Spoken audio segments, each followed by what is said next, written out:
So, you have joined XtremeRPM to participate in an event, you managed to download the mod, and now you want to connect to our servers. But you can't understand how this works. This video is for you.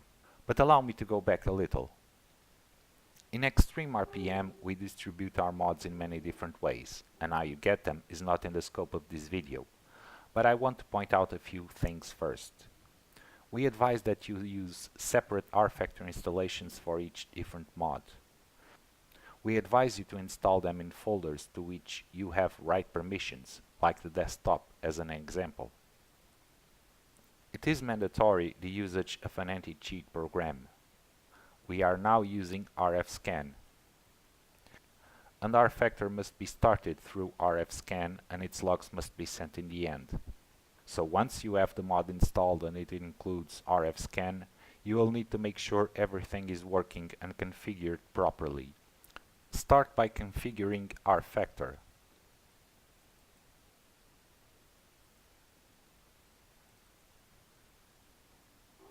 Create or select your profile, select your car, and test rFactor offline.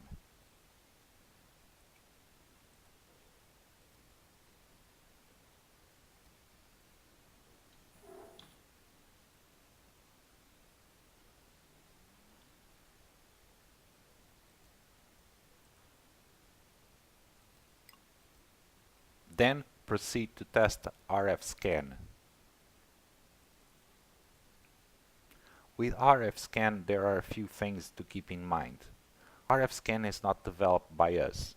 It is always evolving and we have no control over its development. rFscan is an anti-cheat program and it gets hooked with the operating system. Depending on your operating system, you may be presented with some warning about it. You'll have to allow it to proceed. If the rFactor executable is the one with the 4 GB patch, rFscan will warn that you're not using an original game, and it will not be able to identify which version it is, so you will have to tell it yourself. So select your profile, set the executable version, and start rFactor by pressing the Start rFactor button.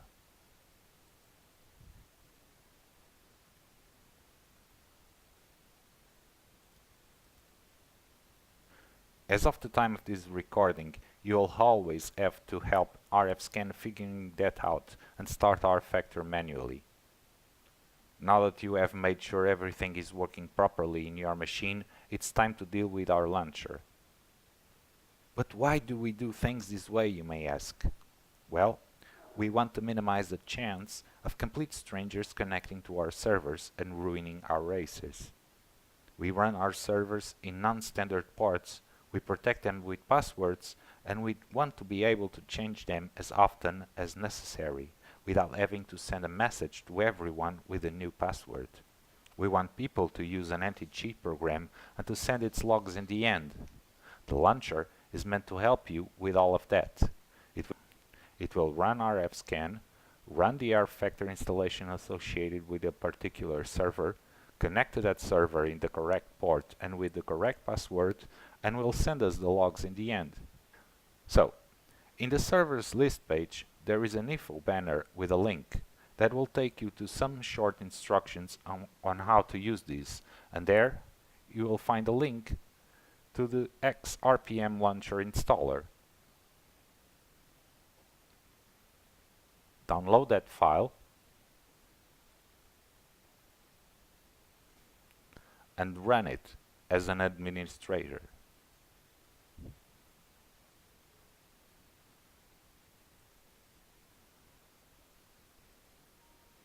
This installer is very fast because there isn't much to be done. It might even complain that it was not properly installed. Never mind it. Now go back to the servers list page.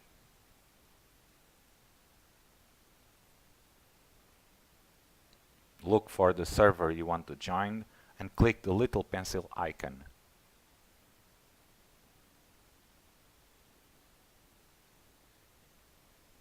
You will be asked for the path to where this particular rFactor installation is. This path must lead to the folder where the rFactor executable is located and must include a backslash in the end.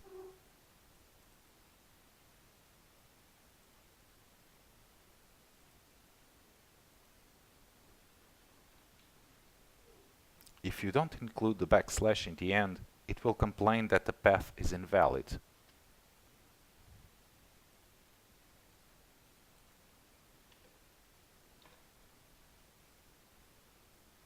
Once you save that path successfully, the page will refresh and a red button with a steering wheel in it will show up. Press that button. Depending on your operating system version and security settings, you may receive a warning because something coming from the internet is trying to mess with your computer. Yes, it is. You must allow it. A command line interface window will come up. Once again, depending on your security settings, you may receive some warning about a program of unknown origin attempting to make changes to the system. You must allow it. Now, rFscan may show its own warnings about the game not being an original and that it cannot identify the version of the executable. Select the version. Because of this, you need to press Start rFactor, and there it goes.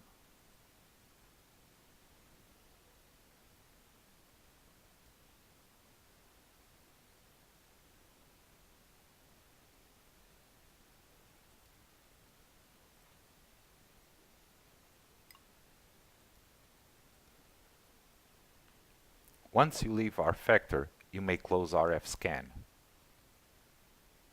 The launcher is now sending the log files to XtremeRPM, and once it's done, you may press any key to close it. And that's it.